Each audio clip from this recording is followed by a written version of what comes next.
Hello, everyone, and welcome to the Anson County Partnership for Children Storytime. This week's story is entitled Pete the Cat, Firefighter Pete by James Dean. We're going on a class trip today, says Principal Nancy. She leads the class to a bright yellow bus. Everyone climbs aboard. I wonder where we're going, says Pete. They are going to visit the firehouse today. The bus parks next to the bright red firehouse. Pete and his classmates are excited.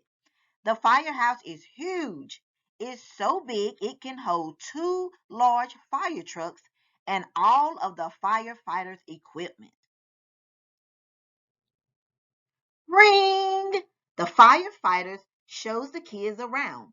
They give everyone a turn to ring the old brass fire bell outside the firehouse. Then all the kids takes turns sliding down the firefighter's pole. Whee! Callie yells as she glides down. The firefighters allow the kids to try on their gear. Firefighters wear a lot of equipment. First, Pete puts on the heavy black overalls. Then he slips into the tall black boots. A firefighter helps Pete put on the heavy yellow jacket. Finally, they placed a hard black helmet on Pete's head. All this gear is very heavy. Pete can barely move.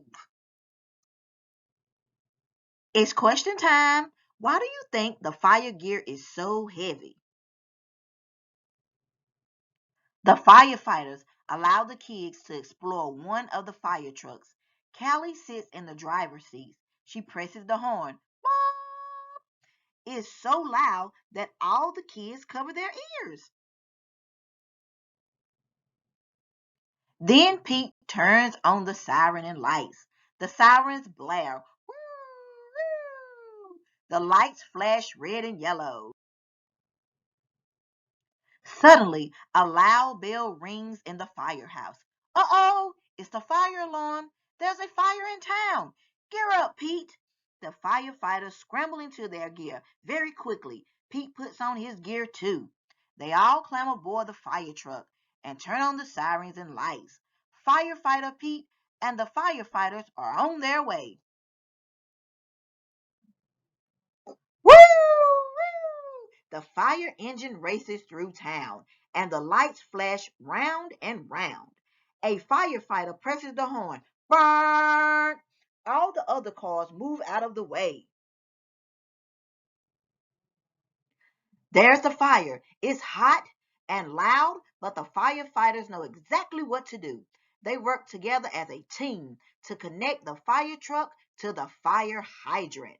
Then the firefighters also attach a long, heavy hose to the truck. Firefighter Pete gives the signal, and the firefighters turn on the water. Whoosh! The water gushes out very fast. Several firefighters must hold the hose to control it. Pete helps direct the hose as they spray the fire with water. The fire is starting to go out. There is smoke everywhere. Suddenly, Pete hears yelling from the roof. Oh no, it's Grumpy Toad. He needs to be rescued. The firefighters raise a long ladder from the truck. Crank, crank, crank. The ladder goes up and up and up. Firefighter Pete and another firefighter help Grumpy Toad climb down the ladder carefully. Yay! The fire is out and everyone is safe. The firefighters drive back to the firehouse. They take off their gear. They pat Pete on the back and say, Firefighter Pete helped save the day. Good job, Pete. The end. It's activity time. Please stop by the Anson County Partnership for Children or a Little Free Library to pick up a Storytime activity bag. This week, the activity bags will include 10 wooden craft sticks, 3 hand cutouts, construction paper, and a free book. Using the items in the bag, Children will make a fire ladder out of the craft sticks, and the hands will be used as flames. You can follow the example shown here, or you and your child can become creative making a fire ladder of your own. Join us on our Facebook page and YouTube channel for all story times. Have fun and happy Fire Safety Month.